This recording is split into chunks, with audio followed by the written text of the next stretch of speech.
Are you feeling a little bit nervous for your next interview as a mathematics teacher?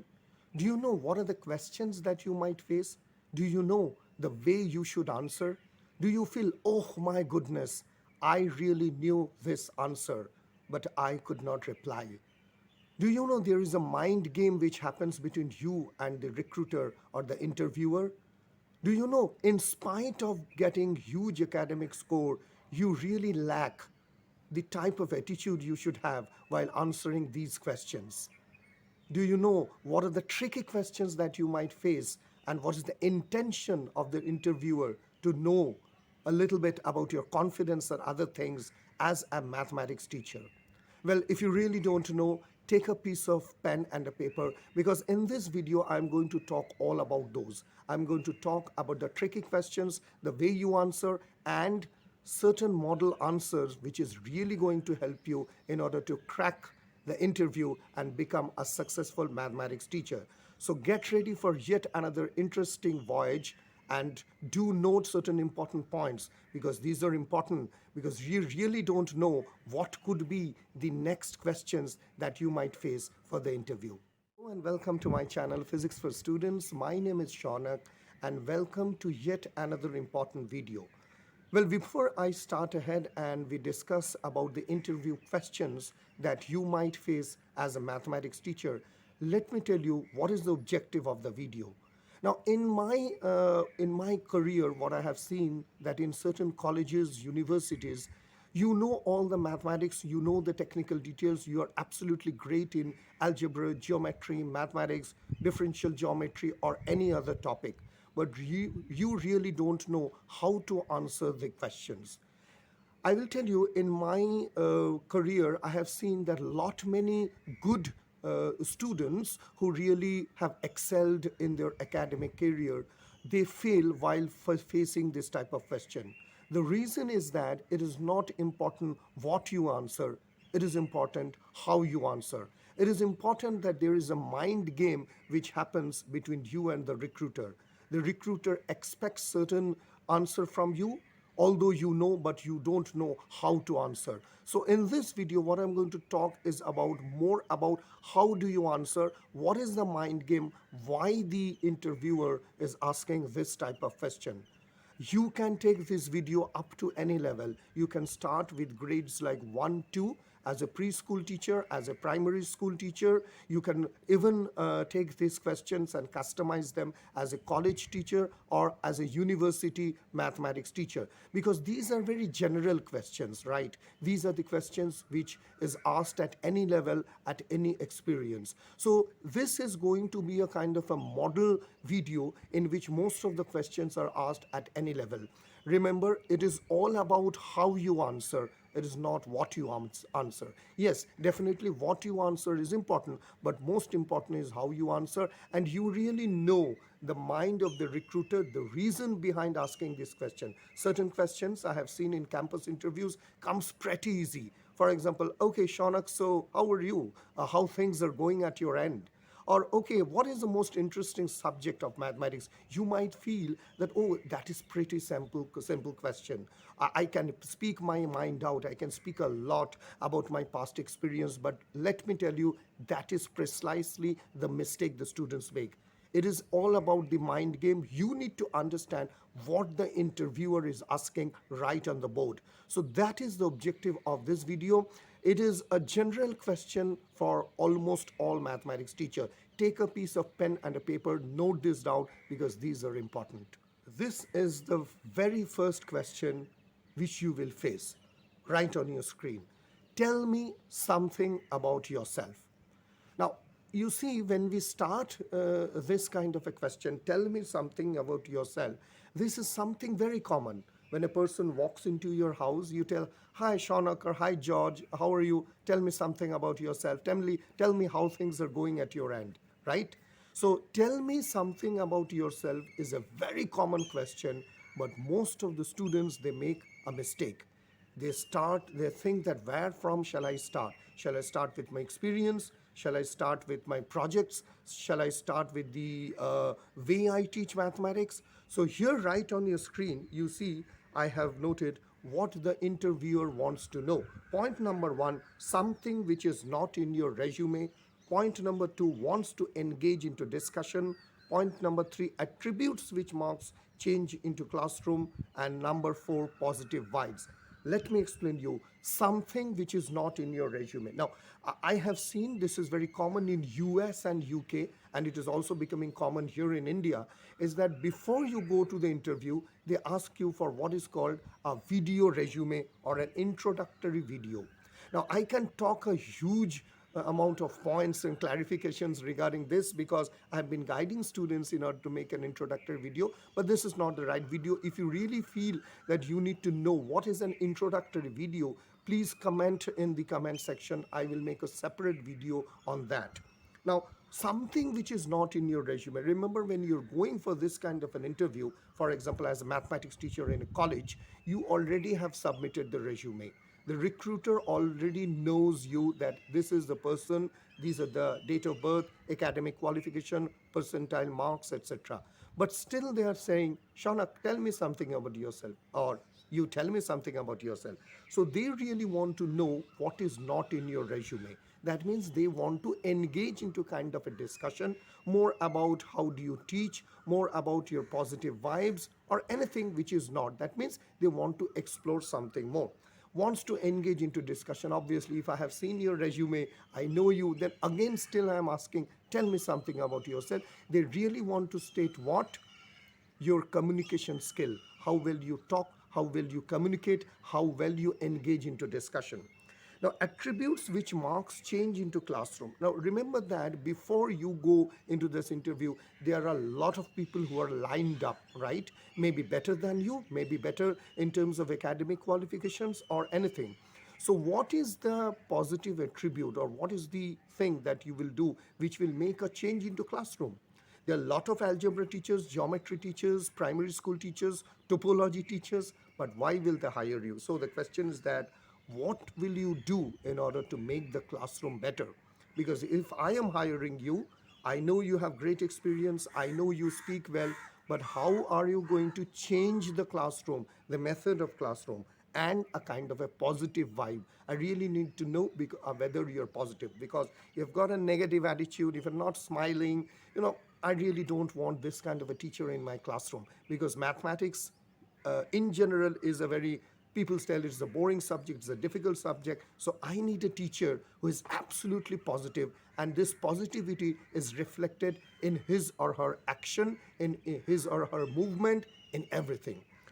So what could be the model answer? I mean to say, what shall you reply? Write on your screen. I have a passion for teaching the subject. I feel I'm very confident with my experience, and I have the necessary expertise to meet the need of the students, and I'm flexible and adaptive, thereby bringing the best teaching practice to those students who have failed to grasp the subject. You see, I have underlined certain points in red because these are what they want to hear from you. I am very confident, right? So you are telling that you're confident, you're showing a positive vibe.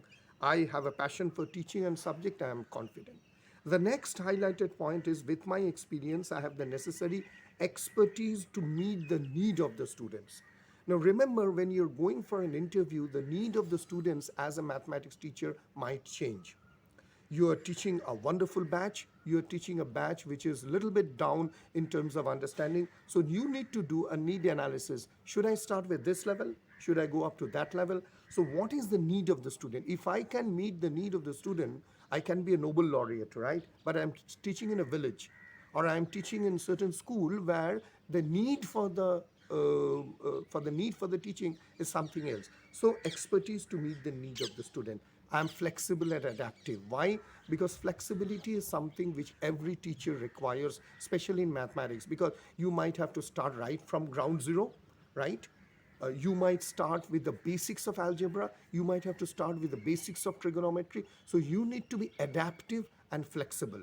You cannot say, okay, I am a teacher, so I immediately start up to this level. No, it is not going to work, because you need to understand the need, that is the earlier point, and flexible and adaptive, thereby bringing the best teaching practice and helping the students who have failed to understand the subject. Obviously, those students who really fail, if you make them understand, that is why when you're a good teacher.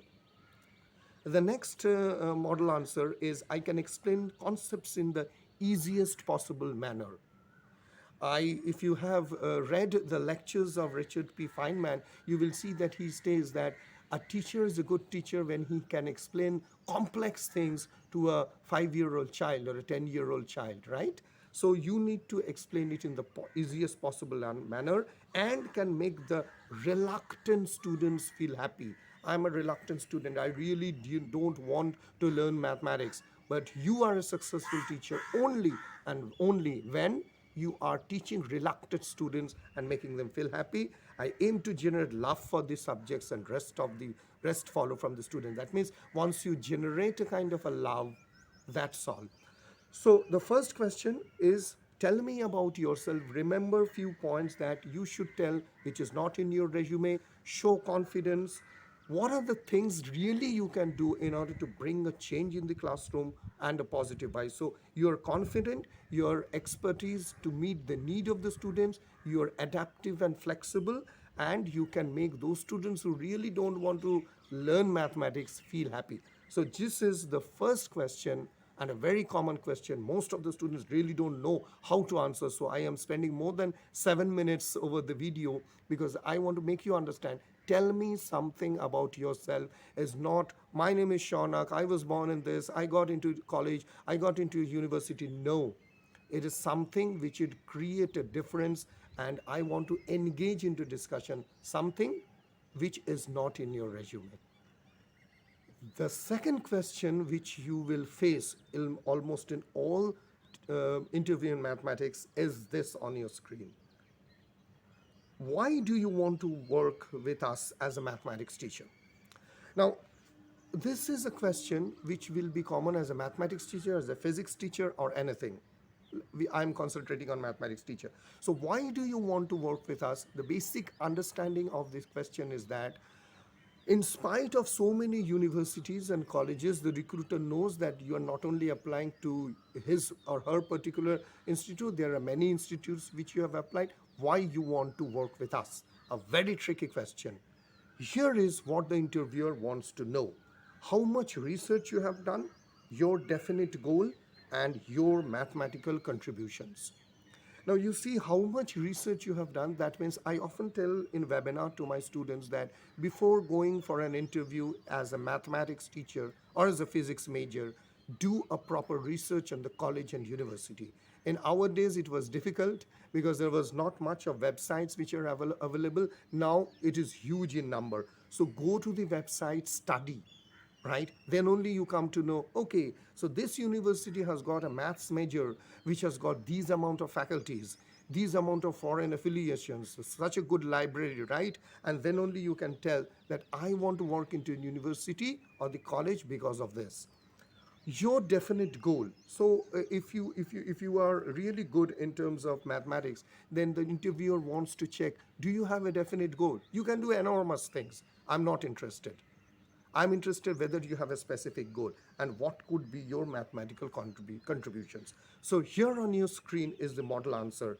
I see this as an opportunity to contribute immensely to the students. Now, before I go ahead with the answer, let me tell you, this is the keyword. I see this as an opportunity. That means given a kind of an opportunity to come for an interview, I am getting this opportunity so that, okay, the next part, to the students on the mathematical skills and growing their logical abilities with the high standard that you have set in, I can significantly contribute to develop new and fertile brains. That means you have gone through their website, you have done a little bit of research. You can go to this website. I have just given it here. It is called glassdoor.com. It's a wonderful website which will give you insights, reviews, details about that particular college or university that you want to go as a mathematics teacher. So I see this as an opportunity for me, and the standard, the type of standard that you set for the for university, I see this as a great goal, and I'm going to go forward for that, right? my goals in mathematics align with the type of goals that you have set in. That means I have a goal, for example, teaching or doing linear algebra or abstract algebra, and your mathematics, your university or institute have that kind of goal. The Department of Mathematics, its views and objective fits hand in glove with me. That means the type of objectives that you have, the department, that fits in hand in glove with me. That means whatever objectives you have, I have gone through. That is why I told that you have to do your research, fits hand in glove with me. And lastly, with a collaborative approach with your faculty members in mathematics, I think that I can contribute immensely to nurture and culture the upcoming new fertile brains in mathematics.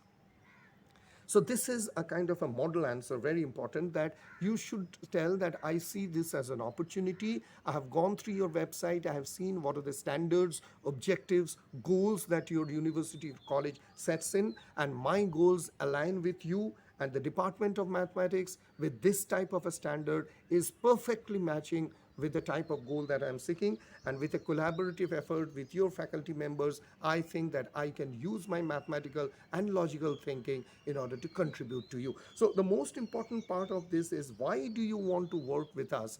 Is that I love mathematics, I know this? No. I want to remember, the question is, why do you want to work with us?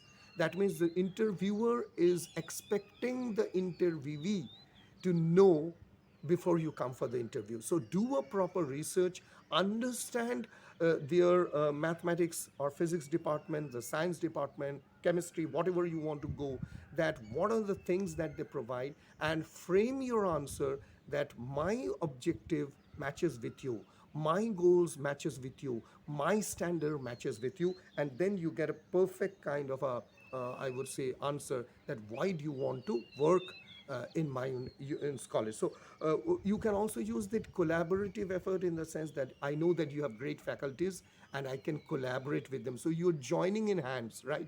You're collaborating, you're joining in hands, you're helping, or you're letting the recruiter know that I know certain things you have set in, and with my kind of a knowledge or discipline, I can fit in there. Mathematics is definitely a challenging subject, right? So the students will be reluctant. They won't like to, come to the mathematics class. The next question, right on your screen: what techniques do you use to engage reluctant students in mathematics? So it is assumed that mathematics being kind of a difficult logical thinking, there would be students who would not be interested, and the interviewer or the principal or the head of the department would definitely ask you a question. If you are a successful teacher, what are the techniques? So what the interviewer wants to know, that you need to understand. So here, right on your screen, just three simple points: out of the box thinking, your analytical power, and need analysis. Now, when the question is that what techniques you would use. Reluctant students, that means it is not that the students are always bad. That is first of all you need to understand. So out of the box thinking, that means you need to think something which is not working in the usual way. The formulas, the functions, the blackboard works, etc. are not working, right? So what is the out of the box thinking? That means, do you really can think something out of the box? Your analytical power, and what is the need analysis? That is very, very important. As I tell you, the schools and the colleges and the students will always vary, my dear. So you need to do a kind of a need analysis, case to case basis. So first of all, what is the model answer? Here, right on your screen, a few points. Find out the reason of reluctance, focus on relationship, meeting privately, consider the physiological needs, consider use students in interest in lessons, create a safe learning environment, peer tutoring, and celebrating small wins. Okay, let me explain you one by one. Now, when I say find out the reason for reluctance, there is obviously a reason. It can be past, it can be a very bad experience, it can be abusive teacher. Yes, I have seen that a lot of teachers abuse students in front of this class. So find out what is the real reason of reluctance.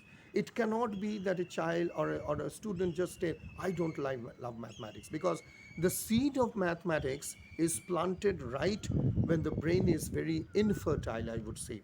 Same as mathematics comes geography, history, physics, all the different subjects. Why mathematics Is it a social taboo? Is it something his or her parents have told, no, no, no, no, mathematics is not for you? I remember in my college days that a lot of school, parents used to say, my daughter or my student, my son is not good in mathematics. So what is the next subject he will teach? He will go philosophy. But unfortunately, philosophy is totally dependent on mathematics. Anyway, let us not go out of topic. So what is the reason of reluctance? Try to find out talking. And that is why I told the next point is focus on relationship. If you go ahead, if you understand the relationship, if you talk privately to the student, then only you will understand what is the fear factor, what is the problem. In the class, it is not possible. The student will feel humiliated, reluctant, not going to answer these things. So what is the real reason? I am saying that, sir, I cannot really understand mathematics. Mathematics is not the cup of tea. Only when the relationship is met up, then only come to know, okay, so this is the reason you have failed. Your parents have told so. Your previous teacher was like that. So it is only going to come when you focus on relationship. Meeting privately. Try to take the student out after the class and tell, hey, come on, guy, what is the problem? Why are you telling those things? Consider physiological needs. In hostels abroad, I have seen that the teacher does not consider the physiological needs. For example, sleeping, adequate food, adequate rest, proper kind of an environment, good colleagues and peers all around, proper supportive parents. So what is the physiological need? I know that as a mathematics teacher, you might not be able to do certain things, but you can always find out what is the physiological need. Sleeping late at night might cause problem. Abusive parents telling negative words about mathematics, the past classes, the last teacher, everything.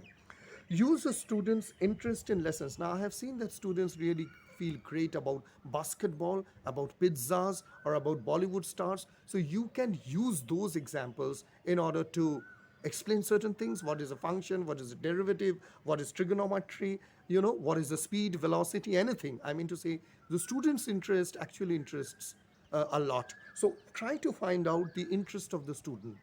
It may be sports, it may be swimming, it may be singing, it can be anything. And you as a teacher need to relate those elements of the student's interest with the mathematics. So, and that is only going to happen if you follow point number 1, 2, and 3. That focus on relationship and then meeting them privately. Okay. Create a safe learning environment. What do I mean by that? Creating a safe learning environment means that it is okay, come on dear, it is okay that you have made a mistake. It is okay that you have scored 0. It is okay that you have scored something less than what is expected. That is fine. So once you put a hand at the student's back, that it is okay to make a mistake. The problem is that in the Southeast Asian colleges and universities, it's, oh my goodness, you have done a mistake? Oh, that's a great sin. You should be busted out of the class. So safe learning environment means it is okay to make a mistake. It is okay to make an error. It is okay even to fail. I am there, you will do better. Use peer tutoring, which this is something which I do in my class, that if a student is good in certain subject, assign that student in order to teach. So that student is benefited who is being assigned, and the student who is teaching from that, learning from that student, also gets benefited, because it might happen that the student might not be able to ask you certain things as a teacher. There might be an ego clash. There might be a lot of things. The students really fear what will happen if I ask my sir or my teacher. So use peer tutoring, use somebody who would come to you, and celebrate small wins. Great, wonderful, yes, you have done it. And give small chocolates, cookies, pastries, cakes, because these actually motivates the student in order to go forward. So unless you are celebrating great win, it need not to be a great party, but a little bit of applause, a pat on the back, small token gifts, these really improve. So these are the techniques that I am going to use in order to engage the reluctant students. I'm going to focus on relationship, meeting personally, finding out the reason, whether you're okay with physiological needs. I can assign peer tutors, somebody to learn, and it is okay to make, most important, it is okay to make a mistake and fail. And yes, you have done great, and celebrating small wins. These are the important factors. Remember, the recruiter really wants to listen these points from you. So This is what you should tell ideally when somebody asks you what techniques you would use in order to teach the reluctant students. Reluctant students are not bad, but due to certain reason, find out the reason, get a positive vibe, and I can tell you that you would succeed in the class. Well, have you faced any kind of a tough situation in mathematics in your career? The next question will be an ideal question from the interviewer. What do you consider to be the toughest thing about mathematics teaching?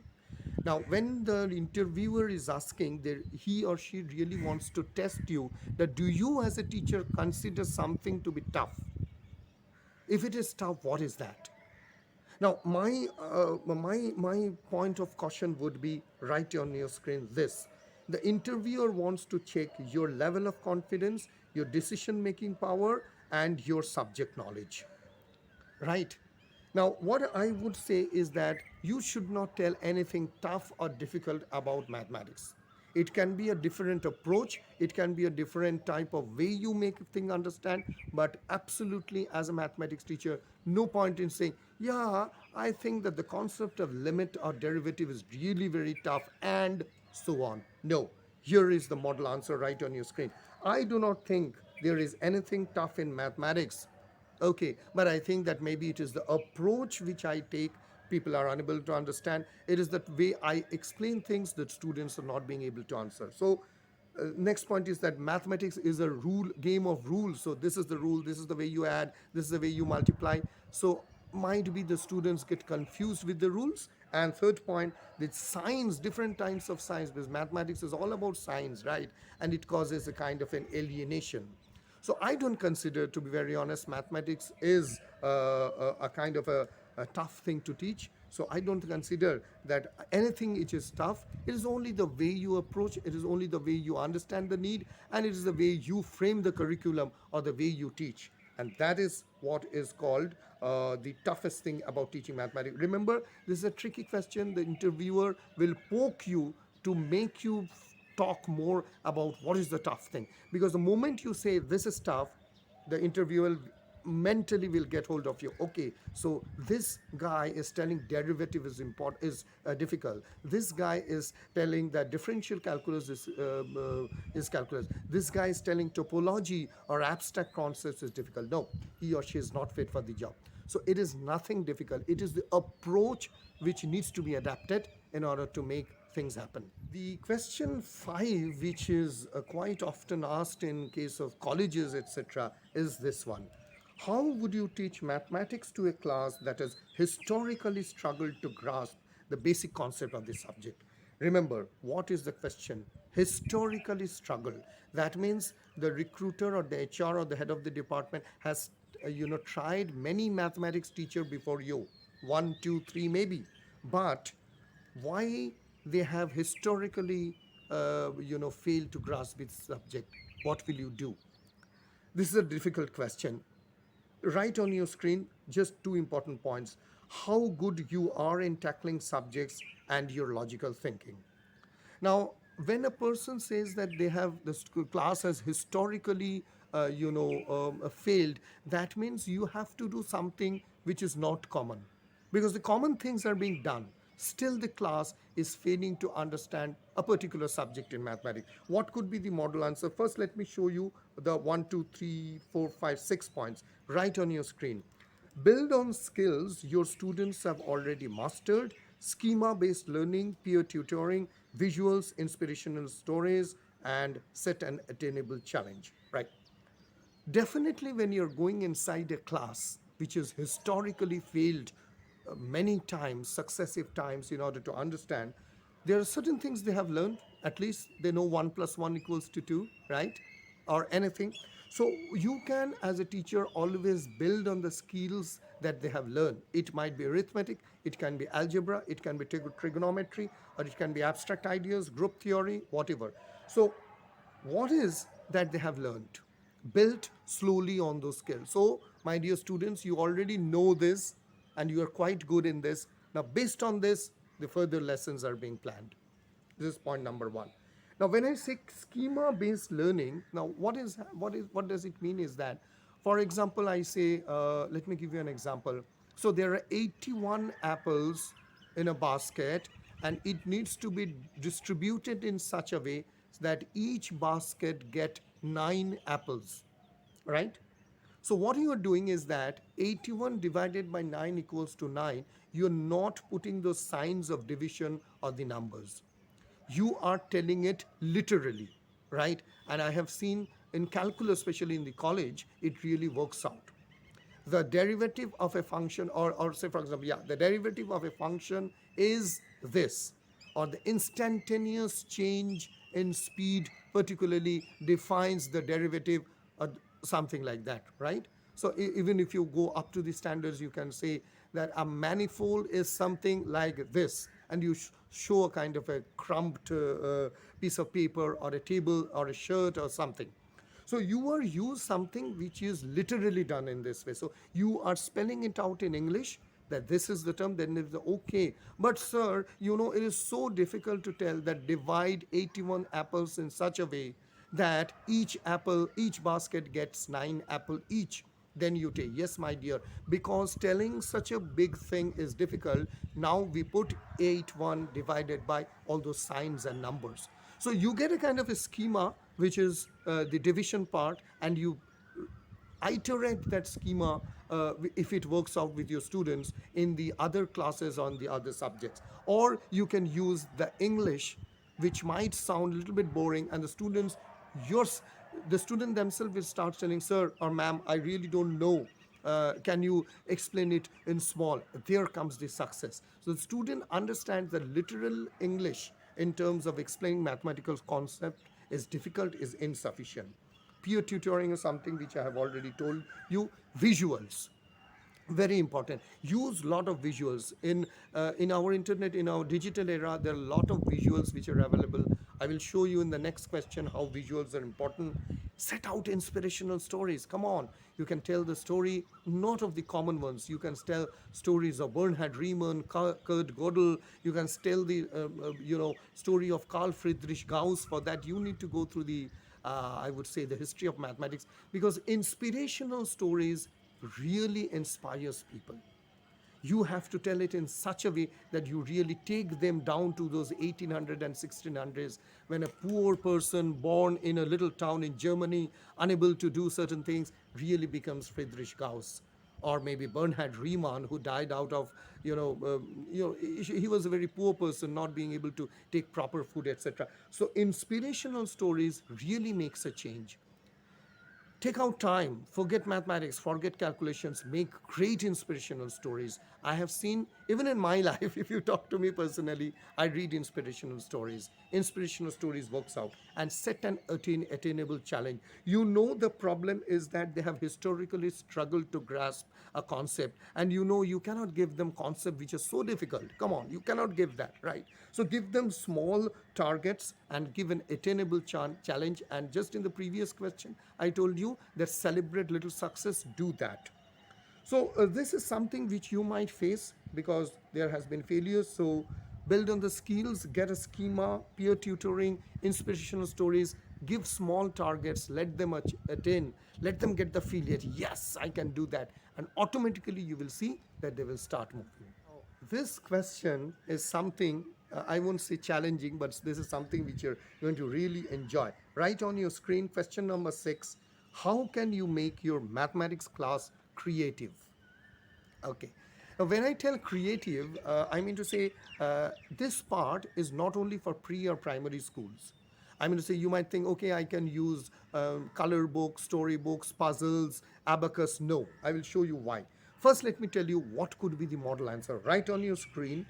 First of all, tell your own mathematics stories, integrating mathematics into other subjects, history of mathematics for adult learners, conjectures and proofs for adult learners. Okay. You can always tell your mathematical stories. I have done during my college days, this was the struggle, right? And I can tell you that you can become better if you do this. So when you tell about your own mathematical stories, they get transcended to that era.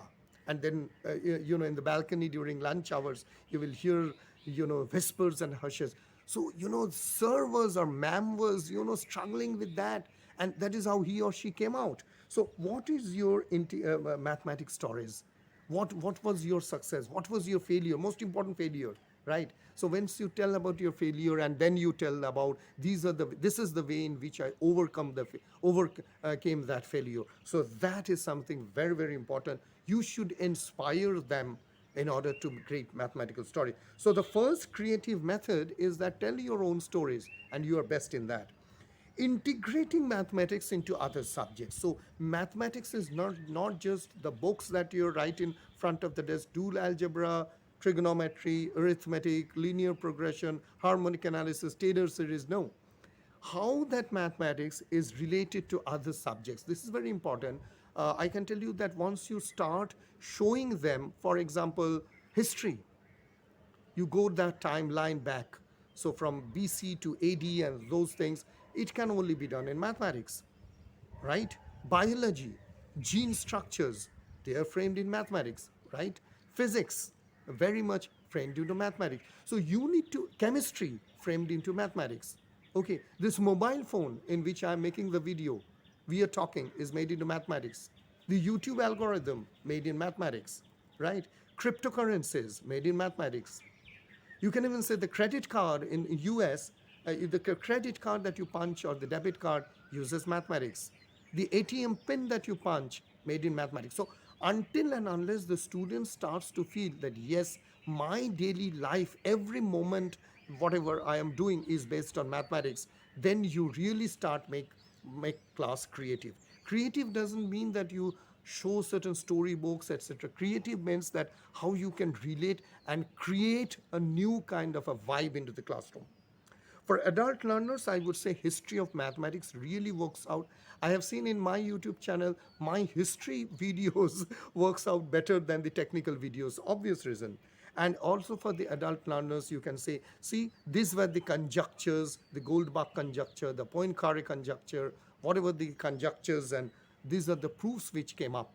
So in adult learning also, these type of things really work out, that you show them the conjectures, and then from them the proofs come. So you're making a little bit creative. You're not showing linear algebra, etc. What was the conjecture and how it was proved?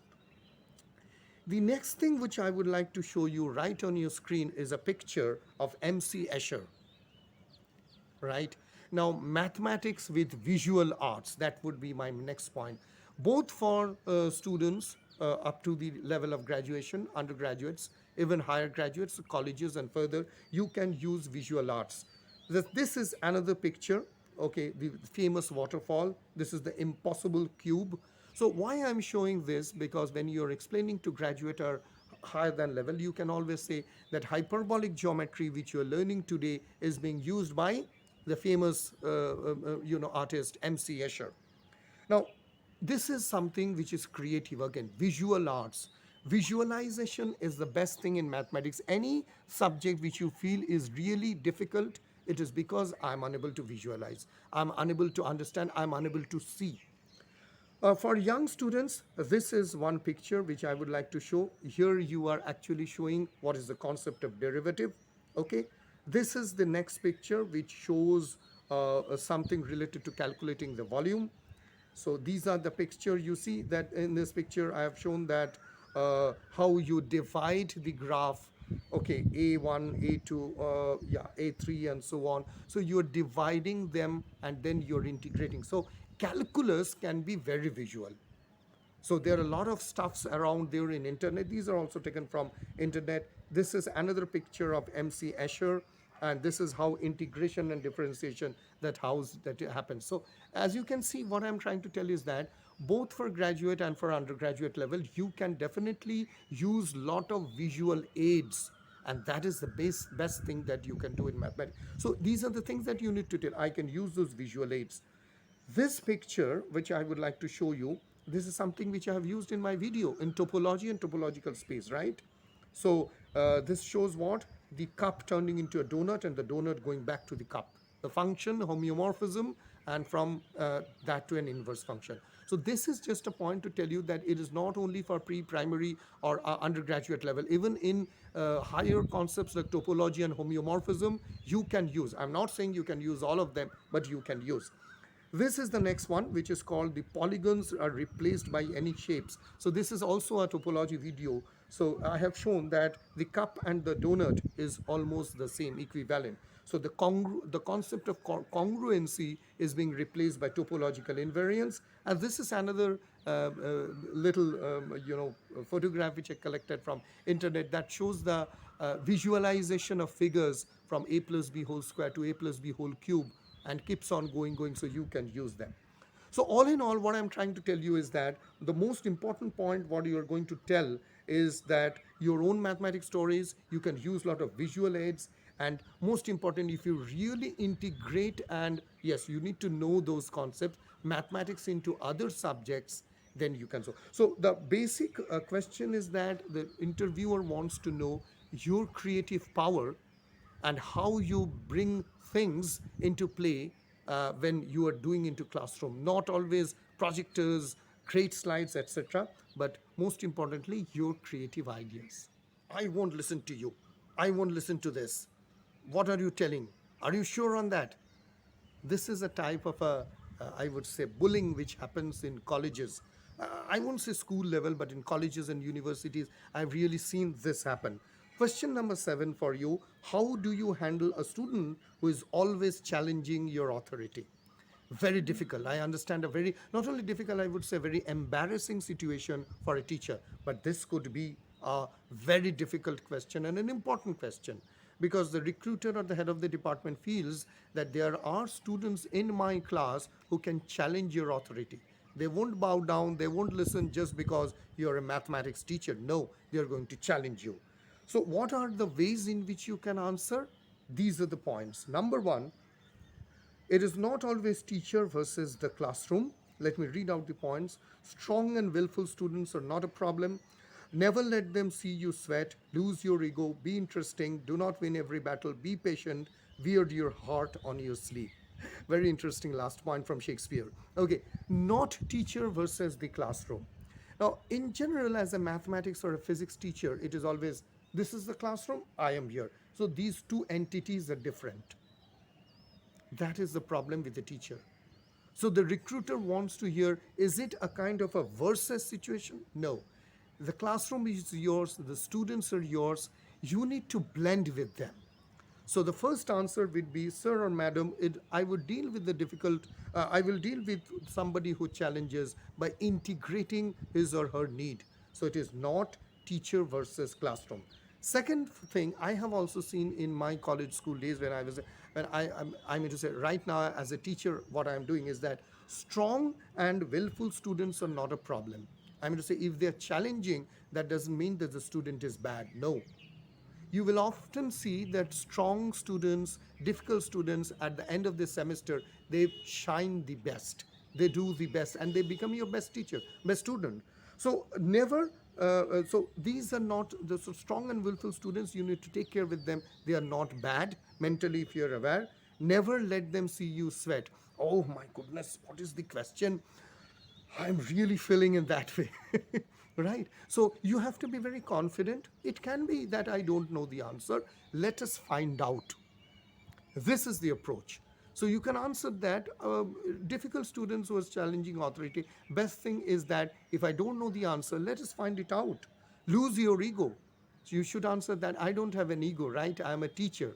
I'm going to facilitate things and I should be interesting. I can give you an example. When you're teaching continuity or limit or infinitesimal concepts in calculus, you can use concepts like, for example,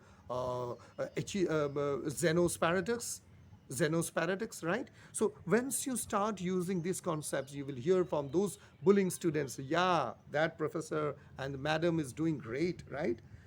Do not win every battle. Now, it might happen that the student is right and you are wrong. How does it matter? You lose.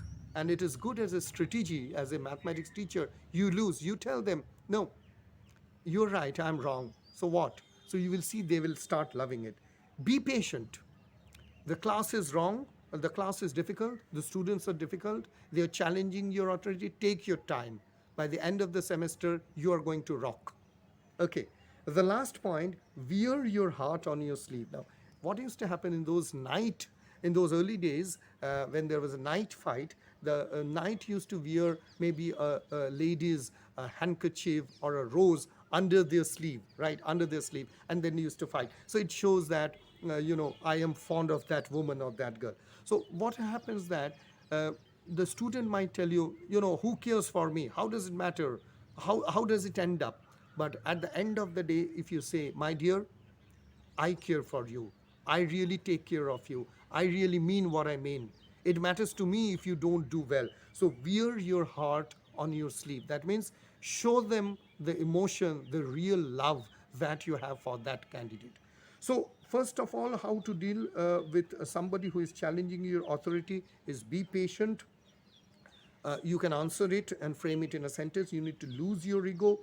It is not always that you win the battle, you lose the battle. You tell them that I don't know the answer. Let us work together in finding the answer. Keep it out of your mind that these students who are bullying you, challenging your authority, they are bad students. No, it might be some preconceived notion. It might be their ego state. It might be a lot of psychological things which you get time if you make up relationship. They are not bad.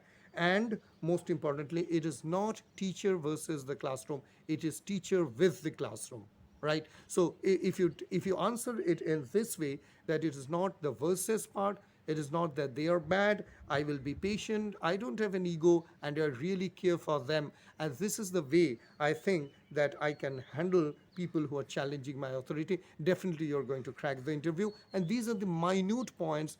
This is a kind of a challenge.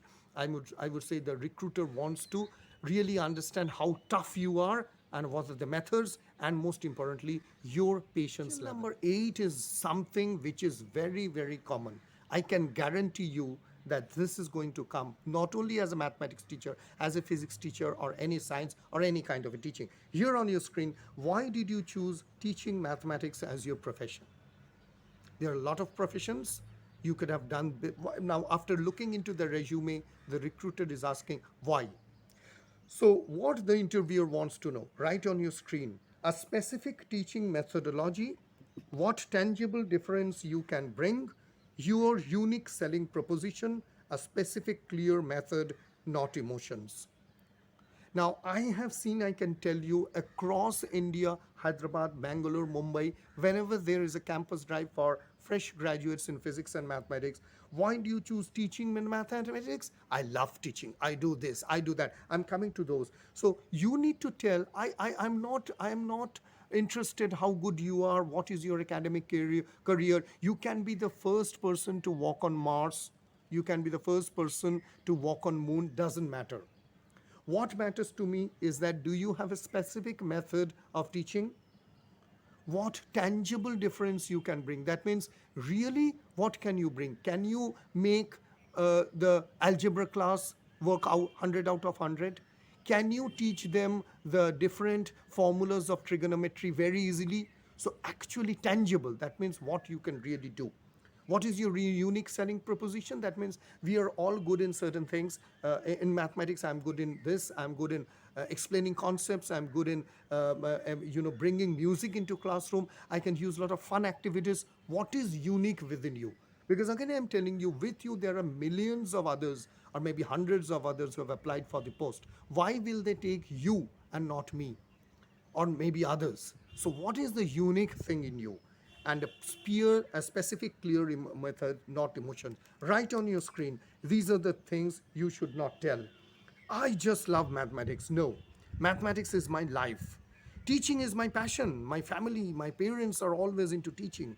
I love being with students. Since childhood, I dreamt to be a mathematics teacher. I enjoy maths. These are absolute no. Because I just love mathematics, it is again emotion. Mathematics is my life, I'm not interested. Teaching is my passion, my entire family, my father is a mathematics teacher, my great-grandfather, how does it matter? How does it matter to me, right? I love being with students, so what? How does it make you a great mathematics teacher? Since childhood, I dreamed to be so fine. Your childhood's dream is up to you, and I enjoy math. So, model answer, number 1. I can contribute instilling confidence among the students, develop logical thinking, convert abstract ideas into concrete one, overcome fear, I can create a new method of teaching calculus by to understand what is a limit, what is infinity, make them feel the concept of derivative, overcome the fear. This is the first part. I will show you more. So what is happening is that if you see the model answers, they are all concrete, no emotions, right? So I can develop logical thinking. How? You need to state that. I can overcome, the most important is overcoming the fear. I can convert abstract ideas. You remember that in this last question where I talked about how do you use creatives in classroom, how can we make a mathematics classroom creative. So very abstract concepts, topology, manifold, differential geometry, I can make them into concrete one. Okay, I can also understand what is limit. Now, make them feel the concept of derivative. It is not all on pen and paper or on blackboards. Sorry, now whiteboards. So what is infinity? I can really make them feel what is a derivative. Second part, right on your screen, I can design a new strategy to teach algebra, right? They never forget a formula, can reduce into equations, can understand matrix operations, can master exponential functions. I can make real analysis by showing them the needs to study, demonstrating the practical usage, turning abstraction into reality. Now, all these model answers has just one important thing, that they are all practical. So I will go back to what the interview wants to know. Specific teaching methodology, all of them have a specific method. What tangible difference you bring, what exactly you are doing, your unique selling proposition, and a specific question, not emotions. So you see that they never forget a formula. They can understand matrix operations. They can understand and master what is an exponential function, what is real analysis, what is the need of real analysis. Now, these model answers, they specifically speak of one thing, that is how, I mean to say, these are the reasons why I chose mathematics as my profession, because I can make these differences in your classroom. So you see, the most important no factor is no emotions, but all practical to-do factors, all what you will do in the classroom. And you see, I have taken up points and I would say, yeah, points and pointers which is related to the subject. Linear algebra, if you're going to pre-primary school, maybe trigonometry, algebra, shapes of objects. So what you can actually do. So never forget, can reduce, show them the need, understand, make them feel. So this is most important, and this is a very common question which you're going to face. Ninth question which is going to come is that how will you make a lesson plan in mathematics? Now, lesson plans actually can be based on linear equation, mean, volume of a cylinder, volume of a sphere, anything. But lesson plan is something important. I can tell you most of the IB, international board schools, or those who follow the IB curriculum in mathematics, they will always ask for how do you make it? I really want to know, right? So here right on your screen, it is a kind of a basic analogy. You can look into it. What is the topic? Okay, curved and total surface area of cone. What is the knowledge? The students will be able to recall the area of a circle and a triangle, whatever. You can make it as per your own strategy. And understanding, students will be explained to explain curved area surface. Applications, students will be able to predict something. Skills, what the skills will be there. Now, these are the way in which you can frame. Now, this is just a sample, mind it. I just took it abruptly. You can customize it. So you have to select a topic, then what is the knowledge you're going to impart, what is the understanding, what is the application. Now comes the second part. What is the instructional teaching aids? It might sound very rudimentary. Right on your screen, these are the things that you need to do. You can have a chalk, duster, blackboard, pointers. The previous knowledge, do the students know before going into algebra, geometry, what is the previous knowledge? Then you test that previous knowledge. Then you announce that today we would be dealing with Pythagoras' theorem or algebra or anything. And then you present the current topic and then you do the evaluation. Okay, so here right on your screen is a basic flow structure. You set the topic, you get the knowledge, then comes the understanding part. Then after that understanding, what is the application? After that, you go to what is the previous knowledge. You test that previous knowledge, because if the previous knowledge is not correct, then you have to reiterate the previous knowledge. Then you give the current presentation, and finally, what is the evaluation? Have they understood it? Lesson plan, I would say there are numerous lesson plans for different subjects. You need to make this, but if you explain to the recruiter that I would make a lesson plan, setting the topic, then the knowledge, then the understanding, and most importantly, the previous knowledge which they have they really understood? If they have understood, I can go further into making the announcement and the presentation. If they have not, I have to go back and I have to again make them understand, re-evaluate, and then only go to the topic. Lesson plan is something very common, but it is important. You might get a question as a mathematics teacher, what is your lesson plan? Do a proper homework for that. Oh, so the 10th question is very common right on your screen. How do you make the difference, pure and applied mathematics? You might be smiling or you might be skipping this part of the video because you already know this. I know that. But the interviewer don't want to hear a lot about the difference between applied mathematics and pure mathematics. Here right on your screen what the interviewer wants to know. Are you biased? Do you have an inclination towards something? And do you sense urgency in certain things?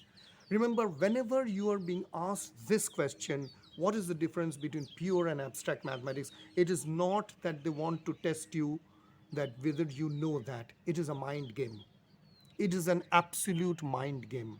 The mind game is that if you tell a little bit more about real mathematics, pure mathematics, if you're going to tell more about applied mathematics, that means you have got an inclination. And remember, as a teacher, you cannot have an inclination for a particular topic. I mean to say, you are not biased. You have to be unbiased. For you, everything, every student, every subject is the same. They have equal importance. So here on your screen, what could be the model answer? Talk on the difference, but remember, all road leads to Rome. Equal emphasis on both research and application. So whenever I'm talking of this, I need to understand that I talk about the difference that applied mathematics is something which goes into industry practices, pure mathematics is something which is related within the realm, but I am very cautious while I'm speaking that I am not inclining towards pure mathematics or applied mathematics. So that is the point. All road leads to Rome. That means whether it is pure or it is applied, it is going the same. The interviewer wants to know that this person or this lady does not have an inclination. She or he has got an unbiased, balanced approach towards all subjects. Again, I repeat, understand that this candidate has got an unbiased, I would say, balanced approach towards the subject. Equal emphasis on both research and applications. You definitely, there are certain researches and the applications, but you're not bending towards that. Why I'm telling you? Because as a human being, you generally have an inclination that this teacher is great in algebra, it's great in geometry or in or topology. It is good to be great, but when you're teaching as a teacher, this interview question is that what they want to know, that are you unbiased? Because if you're biased in any subject, you're going to emphasize on that subject. The other subjects are going to suffer, isn't it? We are all human beings, it happens. So this is a very tricky question, mind game. Tell on the difference, pure and applied, but let us not stress on that. The moment you stress, the moment you talk, telling with passion more about one specific subject, problem is that interviewer will understand this candidate is not fit for this. He or she is going to take out a specific subject. Now, it can come as a blessing, because at that moment the interviewer, the head of the department, needs that kind of a teacher who is good in specific subject. You get the job, right? But you never know when you're applying for the job. So better be aware. Speak on a very unbiased, balanced way, so the recruiter can know that he or she can give equal importance to all these subjects, and most importantly, all my students. Sir, he has humiliated me. Sir, he has talked to me in this way. Sir, I don't feel going to the class. Here right on your screen, what are the things that a teacher must not do? So I will quickly go over the points. Most important than doing or being a great teacher is to understand what are the things that you must not do. Now, this is again a question which is again a kind of a mind game. The interviewer wants to know that do you really know what are the things you should not do? So what you should say, number one, here on your screen, should not humiliate a student. No, it is absolutely not done. If a student is making an error, a mistake, a very stupid mistake, then what you best can do is that make the student understand, and you can take the student out of the class. Come on, you should not tell this to your teacher or your professor. You have no right to humiliate the student. So what should I not do? Humiliate the student. Point number two, coming right on your screen, should not judge a student based on the academic record. Now, when I say academic record, yes, obviously you have to teach so that they score. But let us not judge. I mean to say, you tell that, go to the principal and tell that this student is not good in mathematics because his or her academic record. No, it is not that the academic record always speaks. So let us not judge it. Let us judge based on the basic understanding. If that person comes and tells you, sir, I think 1 plus 1 equals to 11. Take that question. Oh, okay, so my dear son, why do you think 1 plus 1 equals to 11? You see, when we used to do computer programming, if we do not mention the variable as an integer, if you type in those big old days of basics you might not have heard, 1 plus 1 always gives 11. So when you define it as an integer, then computer adds those variable and makes it 2. Otherwise, it just joins 1 plus 1. So there is no harm in the student asking or making a mistake. So what I would say is that let us not try to judge on it. The next one, right on your screen, should not try to dominate the student. It is a very common thing which happens to a teacher. We try to dominate, should not do that. Next one, should not ignore the reason to do the math. Do mathematics, when you're teaching mathematics, please do explain what is the reason. I will come up in the next video. I'm not explaining it right now. You should always come up and tell the reason you're doing the mathematics, be it abstract, like topology or differential geometry, group theory, category theory, but do explain the reason. So you can frame the answer that I should not ignore the reason of math. Last one, should not use sloppy language. Now, when I say sloppy language, I don't mean to say any other things, but what I'm saying today, as a mathematics teacher, you cannot just tell that, okay, so take this thing to the right and then write it below that. No, I mean to say mathematics itself is a language, so you should use the proper mathematical terms. So I am trying to calculate the mean, which is in between the two variables, right on the left, on the right. I mean to say mathematical words, otherwise you should not use anything which you saw as literal. While making them understand, you can say that the instantaneous velocity right at this moment, or the car which is trying to reach the speed of light or trying to go at 10 kilometers per hour, but is trying to reach but will never reach.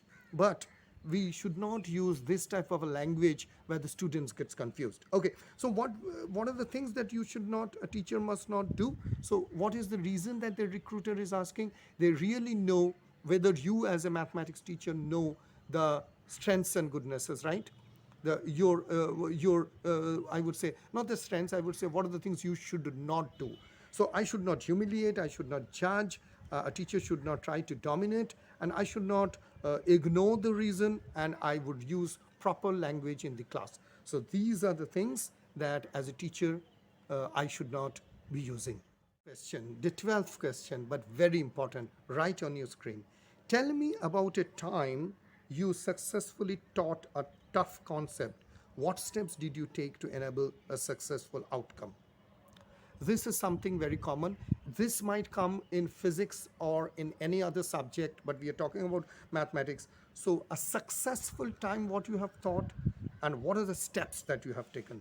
What the interviewer wants to know, here on your screen, your problem solving abilities and solution to the problem. Okay, so first the interviewer wants to know what is the problem solving ability you have got, right? Because the question is that the successful concept that you have taught and what is the solution to the problem. So before I go ahead and explain much in details, let us see what is the model answer right on your screen. First of all, it is called using the STAR method. That is situation, task, action, and result. Now, you have to cite honest examples. That means I have been explaining geometric proofs. in a very successful manner, or Taylor series, or the concept of continuity, or topology, or real analysis, or category theory, right? So you have to really find out in your mind that which concept you really explain well, and this is the task of introspection. You introspect yourself. So I have learned that. So what could be the model answer? Right one. Give a brief overview of the situation. First of all, you need to elaborate on the situation. Provide only enough background to give context and help your interviewer understand the difficulty and importance. Step two, once you have set up the problem, it is time to walk through the key actions that you take to address it and to show the results. So let me show you the model answer, otherwise it will be difficult for this question. Here, right on your screen. In one of my classes in calculus or geometry or topology, I faced a problem in explaining maybe limit, maybe differentiation, maybe geometry, maybe topology, maybe manifold. So what is the situation? Right? So we are using the STAR model. So S is for situation. This is the situation. What is the task? I assign myself the task to make home task, make visuals, understand something which the students cannot understand, redefining the curriculum. What is the task that you do? Third, I redesigned the lecture. I showed them visuals. I made them feel different geometric objects. I showed animations to explain homeomorphism. I just told you. So what is the action that you have taken, right? So first the situation, you tell it to the interviewer, then the task, and then finally they were able to understand, they were able to deliver, they score good marks, right? So the most important thing is that what time, tell me about a time you successfully taught. So you tell that time and what steps. Most important, you can be great in teaching a lot of things, right? But what are the steps that you have taken? The interviewer wants to know, do you have a proper defined steps in explaining what you are good at? Let me explain. The interviewer wants to know, do you have a proper guided step in those things which you are good at? Because I have seen that teachers are good at a lot of things, but they cannot explain. Very important. They really cannot explain. They really don't have the set. They don't have the steps. They don't have a proper lesson plan. So that is the thing. So you see that you explain the situation, that what was the difficulty that you faced, whatever, it can be pre-primary, college, university. What was the difficulty that you faced? What was the task that you did? So once you understand that this is the difficult situation, I went back to my study and I made this task, designing curriculum, examples, videos, animations, anything.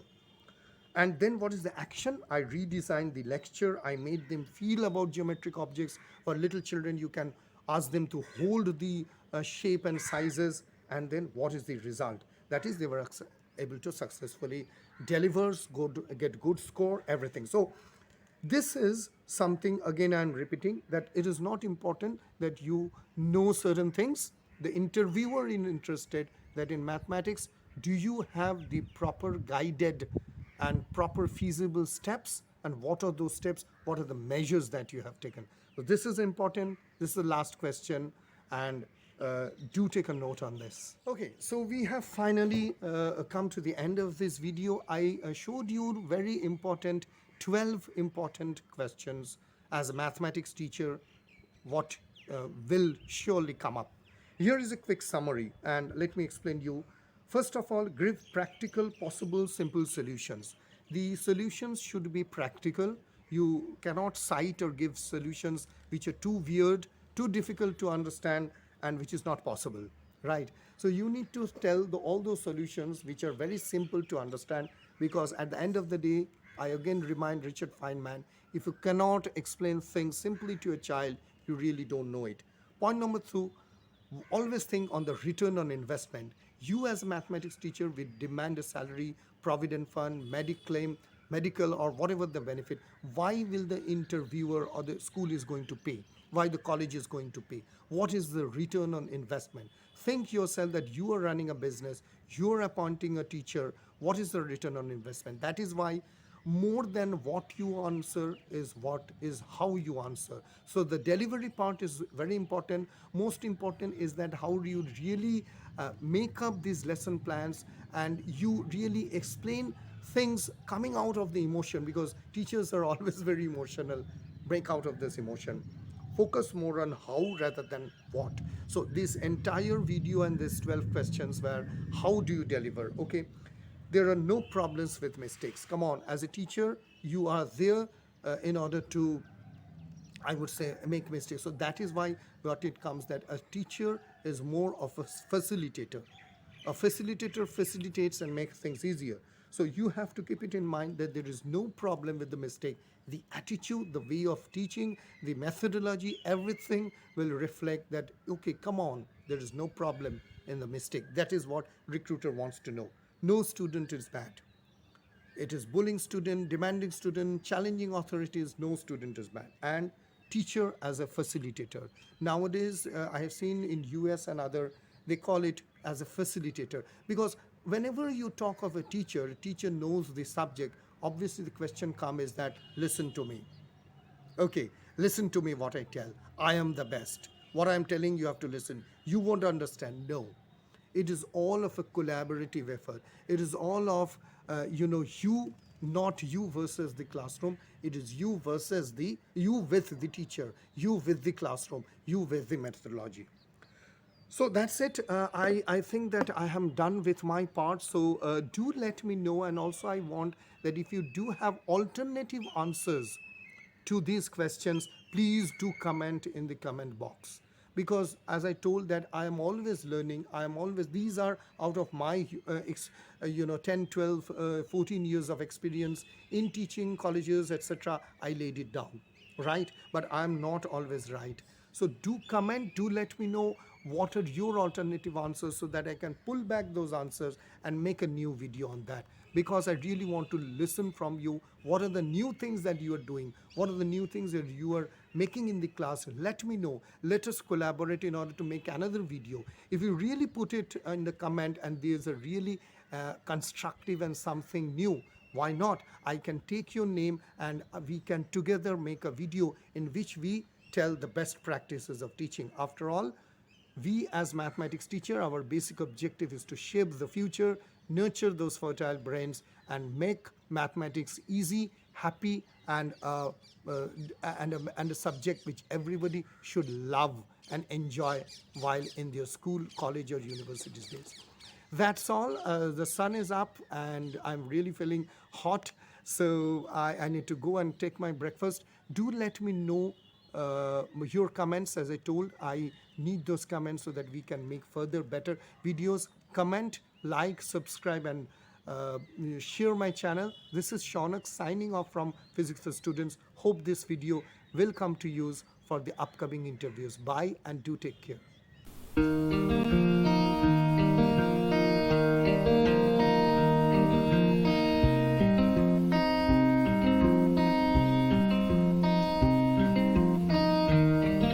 Now, you can be a part of our team. You can send your scientific articles, essays, research papers, lesson plans on a particular subject of science. For further details, please write to us at editor@physicsforstudents.com. Stay safe and happy.